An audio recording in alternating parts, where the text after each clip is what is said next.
আসসালামু আলাইকুম, শুভেচ্ছা, স্বাগতম প্রিয় দর্শক।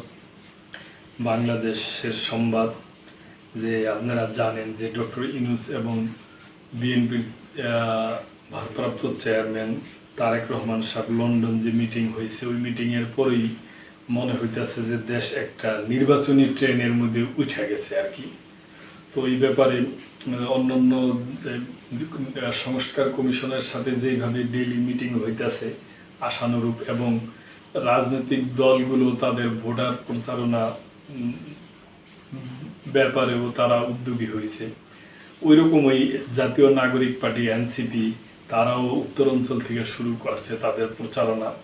তো এই সমস্ত ব্যাপার স্যাপার নিয়ে এবং জুলাই সনদ নিয়ে, জুলাই সনদ ছাড়া নির্বাচন করবে কিনা, এই ব্যাপারে এনসিপি এবং এই সংবাদ নিয়েই বাংলাদেশ প্রতিদিন পত্রিকায় নিউজটা আসছে। জুলাই সনদ ছাড়া নির্বাচনে অংশ নেবে না এনসিপি। জাতীয় নাগরিক পার্টির এনসিপি আহ্বায়ক নাহিদ ইসলাম বলেছেন, জুলাই সনদ বাস্তবায়ন ছাড়া এনসিপি কোনো নির্বাচনে অংশ নেবে না। গতকাল দুপুরে নীলফামারীর সৈয়দপুর উপজেলার হাতিখানা কবরস্থানে জুলাই শহীদ সাজ্জাদ হোসেনের কবর জিয়ারত শেষে সাংবাদিকদের সঙ্গে আলাপকালে একথা বলেন তিনি। নাহিদ ইসলাম বলেন, দেশ গড়তে জুলাই পদযাত্রা শুরু করেছি। উত্তরাঞ্চল থেকে শুরু হওয়া এই পদযাত্রায় মানুষের ব্যাপক সাড়া মিলছে। খুব শীঘ্রই আমরা তা দেশব্যাপী ছড়িয়ে দিব। তিনি বলেন, শুধু ঢাকা নিয়ে উন্নয়ন নয়, উন্নয়ন চিন্তা থাকতে হবে গোটা দেশ নিয়ে।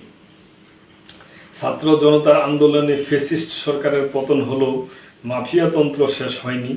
এ সময় উপস্থিত ছিলেন এনসিপির দক্ষিণাঞ্চলের মুখ্য সংগঠক হাসনাত আবদুল্লাহ, উত্তরাঞ্চলের মুখ্য সংগঠক সার্জিস আলম, সিনিয়র যুগ্ম আহ্বায়ক সামান্তা শারমিন, জ্যেষ্ঠ যুগ্ম সদস্য সচিব তাসনিম জারা ও শহীদ সাজ্জাদ হোসেনের বাবা মোহাম্মদ আলমগীর।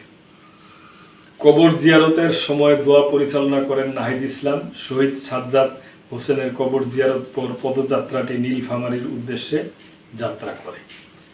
প্রিয় দর্শক, ছোট্ট একটু সংবাদ, ওনারা বিভিন্ন শহীদদের কবর জিয়ারত করতেছে। ওই কবর জিয়ারতের পরে এই বক্তব্য আর কি দিছে, ওনারা জুলাই সনদ ঘোষণা চায় আর কি এই ব্যাপারে। তো প্রিয় দর্শক, আমরা আশাবাদী যে দেশের সব রাজনৈতিক দল আলাপ আলোচনা করিয়া খুব সুন্দর একটা ইলেকশন হবে, এটাই আমরা চাই। প্রিয় দর্শক, আপনাদের যদি কোনো মন্তব্য থাকে অবশ্যই আপনারা কমেন্ট করবেন এবং লাইক, শেয়ার, কমেন্ট করে সাবস্ক্রাইব করে চ্যানেলটির পাশেই থাকবেন। আল্লাহ হাফেজ।